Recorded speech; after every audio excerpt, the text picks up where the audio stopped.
State of Texas is adding more razor wire and fencing to a border park. Biden is not taking on Texas. Biden is taking on the United States of America. The president is the one who has taken action to deal with this, while House Republicans do not. If Joe Biden federalizes our National Guard, that would be the biggest political blunder. Half of America now is standing against the Biden administration. We are in imminent danger. State of Texas is adding more razor wire and fencing to a border park in Eagle Pass.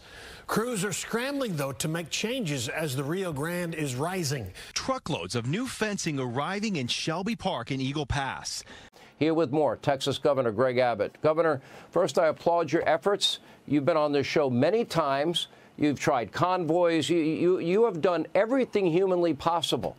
So your state, with its constitutional right, has put up the razor wire. They take you to court on that.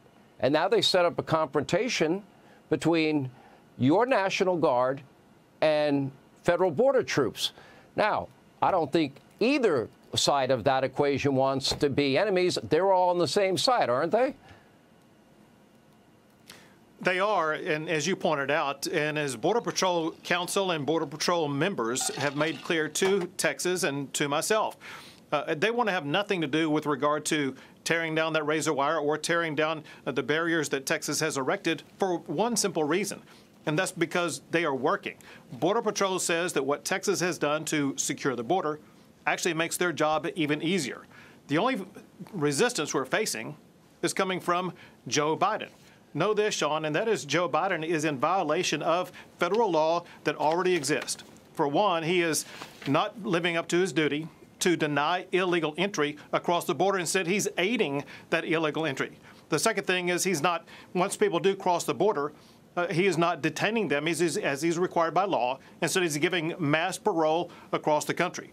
Because Joe Biden is not enforcing the federal immigration laws, that gives Texas the right under that Article 1, Section 10 of the Constitution to defend ourselves from imminent harm or from an invasion. So Texas has every constitutional right in this case, and I believe when the sun sets on this, Texas will be vindicated and the Constitution will be strengthened. Texas is no longer allowing migrants to freely cross into the park, where last month up to 4,000 a day were entering. Nearly every day, Texas is fortifying its razor wire barrier on the property while defying the Biden administration's demands to allow Border Patrol agents back in.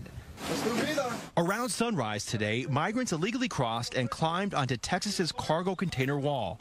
Texas National Guard ordered them back to Mexico. The migrants did not comply, and Texas DPS arrested them for criminal trespass. At the edge of the park, the Rio Grande River is dramatically rising. Texas is pulling its massive cargo containers away from the water, which Texas DPS warns is potentially lethal for migrants to cross right now. Also on the southern border to the west in Jacumba, California, these dropped off dozens of migrants who illegally breezed right through a border wall. A U.S. Customs and Border Protection source tells there were more than 1,300 Border Patrol apprehensions in the San Diego sector yesterday alone. 1,100 were single adults, with more than 160 from China and 120 from Vietnam. The San Diego sector has seen more than 100 Chinese nationals each day over the past week. Joe Biden has been aiding and abetting in the law breaking. Joe Biden, I'd even go further. He is violating the laws of this country. He is violating his oath to uphold our Constitution. I could put up on the screen, Title 8 USC 1324. It prohibits alien smuggling, domestic transportation. It goes into, every harboring illegal immigrants, encouraging or inducing, conspiracy, aiding and abetting. Well, fair point, but also you're making another profound point. You listed all those different ways that the Biden administration has these duties and responsibilities.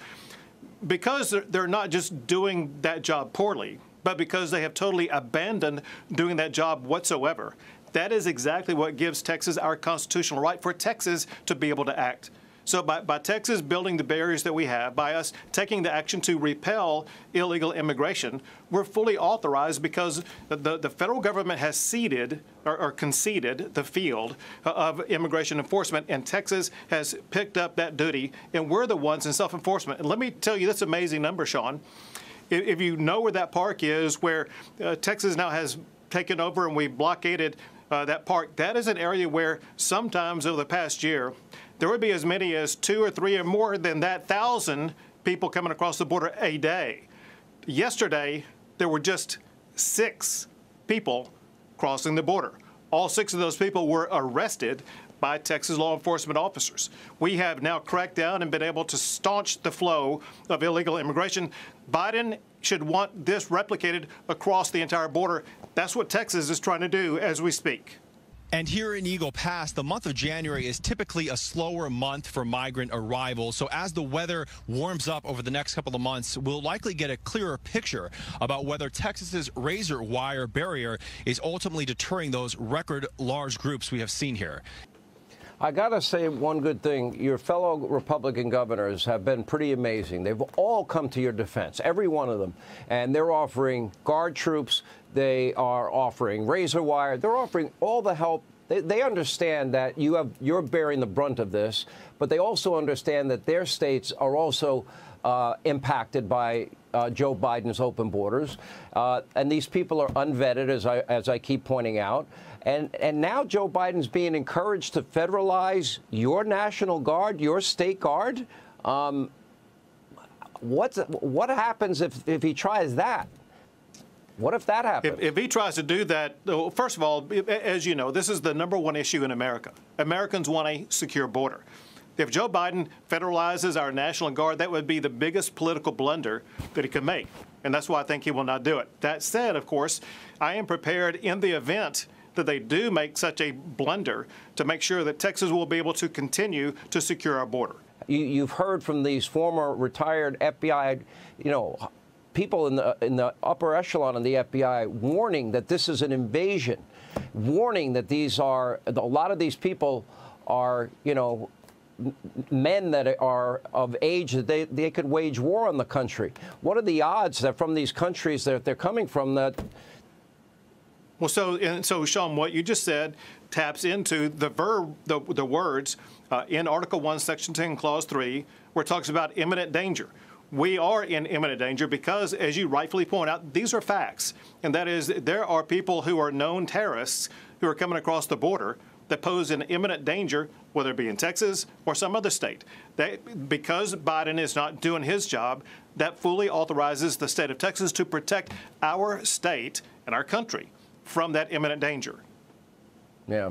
Governor, I applaud what you're doing. It's unfair that Texas has to go through this. I am glad that your fellow Republican governors have all stepped up and they're offering you assistance in any way they can. That speaks volumes about them. I hope the United States Sean, Senate if Republicans. Let me just say, say thank you to my fellow governors. Half of America now is standing against the Biden administration, also more than a majority of all the attorneys general across the country.